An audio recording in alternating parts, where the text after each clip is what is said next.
This is a program that the World Bank has been supporting in sort of a limited capacity through some technical assistance.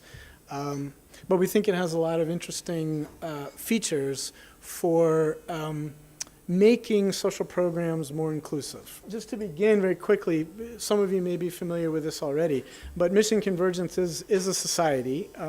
It's been established through the Delhi government, founded a few years ago, founded in 2008, with the expressed aim of making Delhi a more inclusive city, specifically with regard to the social programs that operate in the city. First, by helping integrate the existing social security and welfare schemes and improving access to the most vulnerable.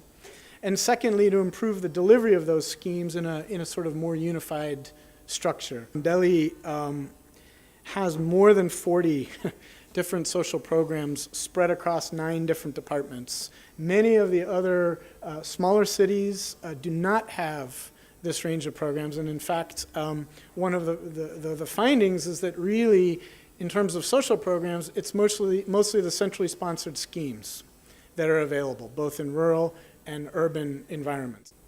Right now, the mission is involved in a few activities, which I'll summarize very briefly. First, they have attempted to undertake a vulnerability survey for all of Delhi to try to identify those who are most vulnerable. Secondly, there is a sort of an organizational structure which has emerged whereby the mission and an interface between these different programs is actually facilitated through NGOs.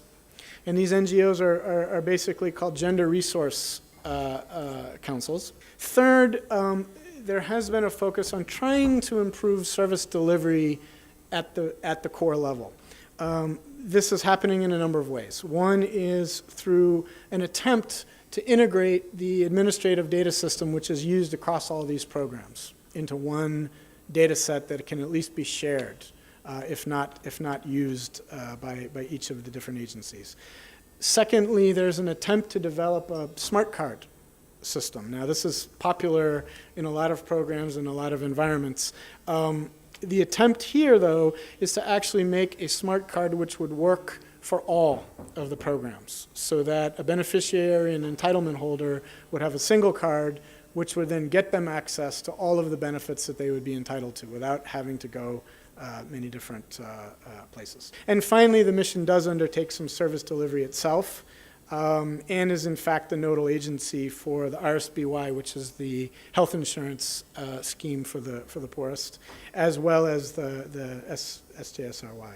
Won't spend a lot of time on this, but it just summarizes this structure that I mentioned in the previous slide. And at the bottom, you see what are called these GRC agencies. These are in fact NGOs that function at the community level, which provide resources directly to the communities and the households, both in terms of what programs are available, how to apply for those programs. This is a survey that's now been ongoing for about 2 years now, and it's a door-to-door survey of what's deemed to be all potential vulnerable households in Delhi. And it uses those GRCs that we talked about to actually go door-to-door, to go into notified, non-notified slums, Joggi Jhompri colonies, resettlement colonies of different types, to actually interview households and collect data on all of them. This is a very large undertaking, and it's actually still in progress.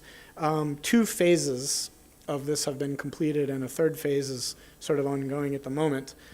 They have interviewed a little over 9 lakh households. What the mission has proposed is, in fact, 3 sets of variables to help identify vulnerable households. And these can be broken into basically residence. Where does one live? If you live in a non-notified colony, that's probably likely that you're a vulnerable member.